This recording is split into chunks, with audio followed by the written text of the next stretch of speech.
Hello students, polariser के ऊपर based एक क्वेश्चन को अभी हम सॉल्व करेंगे। ये क्वेश्चन पूछा गया है जेईई 2021 के एग्जाम में। आइए हम सबसे पहले इस क्वेश्चन के स्टेटमेंट को एक बार देखते हैं। So the statement is saying a source of light is placed in front of A screen. एक लाइट के सोर्स को स्क्रीन के पास में रखा जाता है। Intensity of light on the screen is I. एक सोर्स बना लेते हैं। ये एक अनपोलराइज्ड लाइट है, सोर्स है, और बताया जा रहा है कि इसका स्क्रीन पे जो इंटेंसिटी है वो है I. Let's draw the screen. इसकी जो इंटेंसिटी है स्क्रीन पर वो कितनी है, आई। अब बोला जा रहा है कि two polaroids P1 and P2 are so placed in between the source of light and the screen that the intensity of light on the screen is I/2। दो पोलराइड्स को बीच में रखा जाता है, तो रख दीजिए दो पोलराइड्स को बीच में, और बोला जा रहा है कि इंटेंसिटी जो है स्क्रीन पर वो अब हो जाता है I/2। पहले कितना था, I था, अब बन जाता है I/2। उसके बाद बोला जा रहा है कि P2 should be rotated bye an angle of how much degrees so that the intensity of light on the screen becomes 3/8I।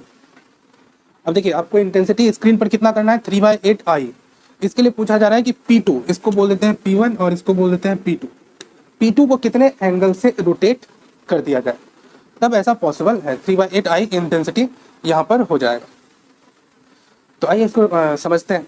देखिए, ये एक अनपोलराइज्ड लाइट जब एक पोलराइजर से गुजरेगा, पास करेगा, तो पोलराइजर में क्या होता है, ट्रांसमिशन एक्सेस होता है।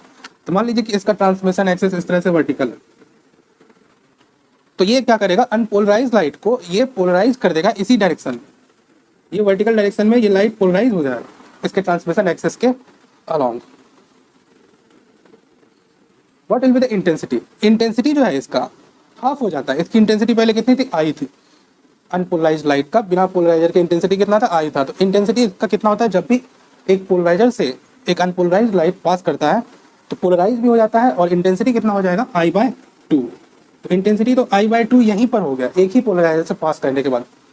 तो what will the next polariser do? P2 का क्या काम है यहाँ पर? P2 का कुछ काम नहीं है, क्योंकि इंटेंसिटी आपको बताया जा रहा है कि I/2 मिलता है P2 से पास करने के बाद, P1 और P2 से पास करने के बाद। ये तभी पॉसिबल है जबकि इसका ट्रांसमिशन एक्सिस जो P2 पोलराइजर है वो भी इसके पैरेलल हो।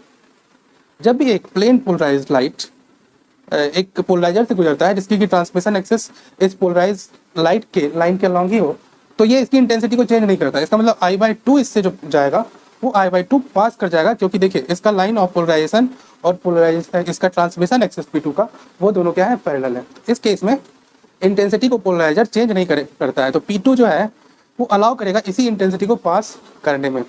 एक कंक्लूजन हमने ये ड्रॉ किया कि ये दोनों क्या है, पैरेलल है, line of polarisation of this light and P2 का ट्रांसमिशन एक्सिस। अब बोला जा रहा है कि P2 को कितने एंगल से रोटेट कर दिया जाए।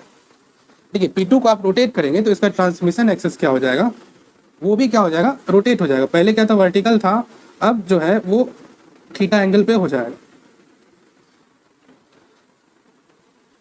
तो जिसके कारण थीटा एंगल पे हो जाएगा। तो अब देखिए, इसके लाइन ऑफ पोलराइजेशन और इस ट्रांसमिशन एक्सिस के बीच में थीटा एंगल हो जाएगा। और इस केस में जो इंटेंसिटी यहाँ पे निकलेगा वो निकलेगा, उसका फॉर्मूला होता है I बाय, यहाँ से इस पे इंसिडेंट इंटेंसिटी कितना था, I/2 cos स्क्वायर थीटा, ये इंटेंसिटी निकलेगा।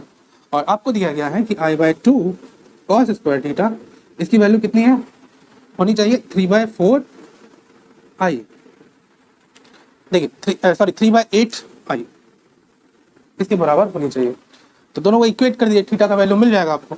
I कैंसिल हो गया और 2 × 4, तो cos थीटा इक्वल टू कितना हो गया, √3/2। cos 30 डिग्री होता है √3/2। तो थीटा की वैल्यू इससे मिल गया आपको, थीटा इक्वल टू 30 डिग्री।